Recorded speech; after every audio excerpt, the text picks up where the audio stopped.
په هارمونز باندې خبره را روانه وه. نن موږ اډرینل ګلینډ ته راورسېدلو. په اډرینل ګلینډ باندې به نن خبره کوو. اډرینل ګلینډ چې دی دا زموږ آن د ټاپ اف ایچ هیډ، زموږ دوه ګردې دي، په دواړو ګردو باندې د پاسه د اډرینل ګلینډ موجود دي. د دې اډرینل ګلینډز نه چې کوم هارمون سیکریټ کېږي هغه 5 قسمه هارمونز دي. کوم هارمون دي؟ یو دی الډوستیران، دویم دی کارټیسول، دریم دی انډروجین، څلورم دی افینفرین یا دې ته ویل کېږي اډرینالین هارمون، او پنځم دی نار افینفرین یا نار اډرینالین هارمون. دا 5 قسم هارمونز دي چې دا زمونږ د اډرینل ګلینډ نه سیکریټ کېږي. په دې 5 هارمونز باندې به موږ خبره کوو. نن چې کوم وایو اولنی الډوستیران هارمون، په دې هارمون باندې خبره کوو چې د اډرینل ګلینډ اولنی کوم هارمون سیکریټ کوي الډوستیران. د دې هارمون زمونږ په وجود کې کار څه دی؟ اولنی کار دا دی چې اټ کنټرولز سوډیم لیول.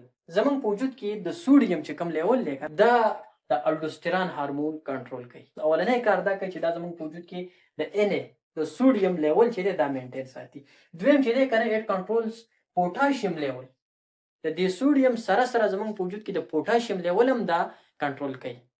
د الډوستیران هارمون چې دی دا د سوډیم او د پوټاشیم لیول زمونږ په وجود کې کنټرول کوي. دریم کار یې دا دی اټ کنټرول بلډ پریشر.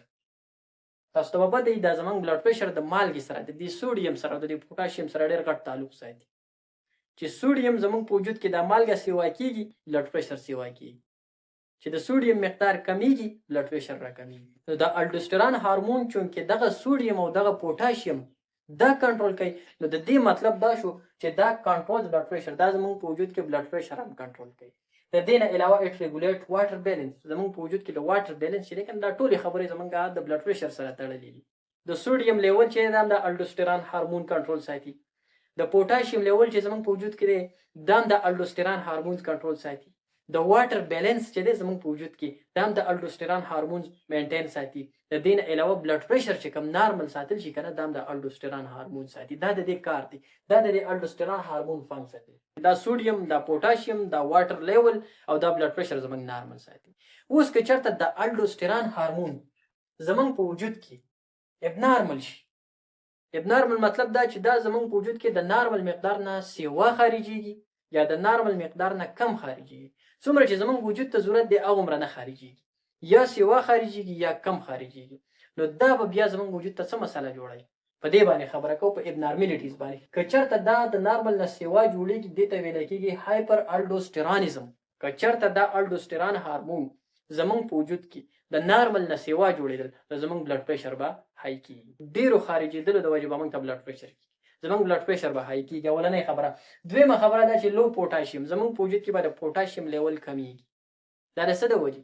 دا د الډوستیران هارمون د نارمل نه سیوا جوړېږي. یو به موږ ته بلډ پریشر سیوا کېږي، بلډ پریشر به زمونږ خېږي.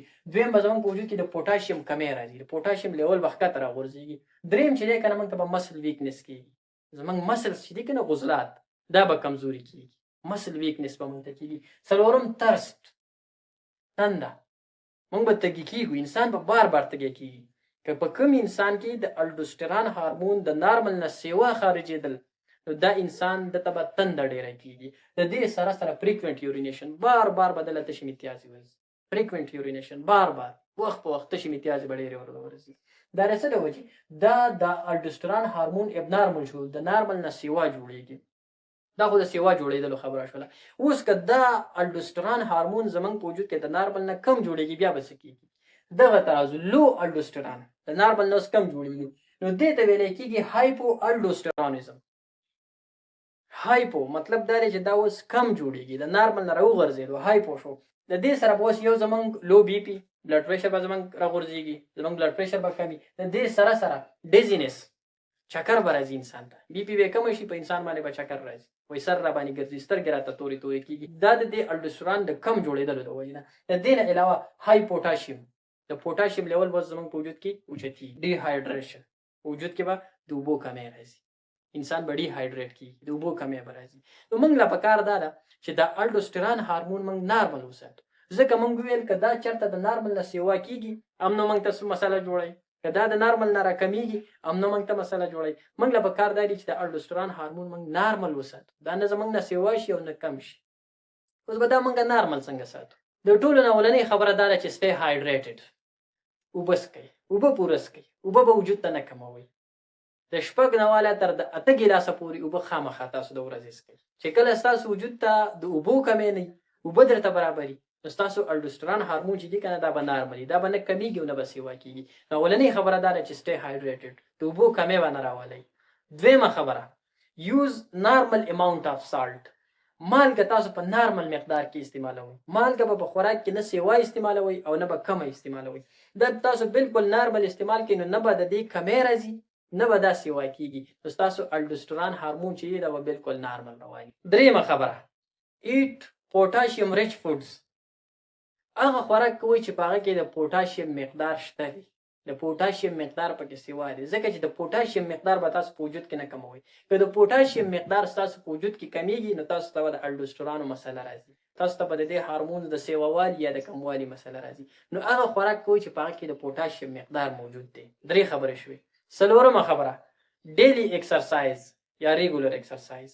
دا خبره تاسو ته زه په هر لیکچر کې کوم. که تاسو غواړئ چې موږ صحتمند یو، موږ ته د هارمونل امبیلنسز مسلې رانشي، تاسو ریګولر ایکسرسایز کوئ، ورزش خامخا کوئ. چې څوک ایکسرسایز کوي د هارمونز بالکل نارمل سیکریټ کیږي، د هارمونز نه کمی نه سیوایي، بالکل نارملي. نو ریګولر ایکسرسایز چې دی که نه د هارمونل د بیلنسز لپاره دا ډېر زیات لازمي دی. څلورمه خبره څه ده؟ اهم او ضروري خبره دا ده چې تاسو ریګولر ایکسرسایز خامخا کوئ، ورزش خامخا کوئ. پنځمه خبره، ګډ سلیپ، خوب به تاسو پوره کوئ. که چېرته یو انسان خوب نه کوي، خوب کم کوي، نو دې انسان ته د هارمونل امبیلنسز مسلې راځي. پنځمه خبره لازمي د ځان سره یاد وساتئ چې خوب خامخا خپل پوره کوئ. 7 غنټې 8 غنټې 9 غنټې 10 غنټې خوب تاسو خامخا پوره کوئ، نو تاسو ته به بیا دا قسم مسلې نه راځي. او شپږمه خبره، مینیج سټرس. سټرس به ختم کړئ. کوشش به دا وکړئ چې د خپل لایف نه سټرس ختم کړئ. خوشاله اوسېږئ. چې کله تاسو خوشاله وئ نو ستاسو هارمونز به په کنټرول کې، ستاسو هارمونز به نارمل جوړیږي، نه به کم جوړیږي نه به سیوا جوړیږي. نو کوشش وکړئ چې تاسو د خپل ژوند نه دا سټرس کم کړئ، ختم یې کړئ. بالکل که نه ختمیږي نو کم یې کړئ. خو سټرس څه ته وایي؟ ټینشن دی، هر وخت کې پریشانی د سوچ دی، فکر دی، خفګان دی، دا سټرس دی. دا د خپل ژوند نه ختم کا نو ستا هارمونز به نارمل شي. دا 6 خبرې تاسو ته ما وکړې، په دې 6 خبرو باندې عمل وکړئ، ستاسو د الډوستران هارمون چې دی که نه دا به په خپله نارمل شي. یوازې الډوستران هارمون نه، ستاسو ټول هارمونز د دې په اثر روزانه ایکسرسایز کوئ، ښه خوراک کوئ، اوبه ډېرې څښئ، خوب پوره کوئ، دا ستاسو هارمونز بیلنس کوي.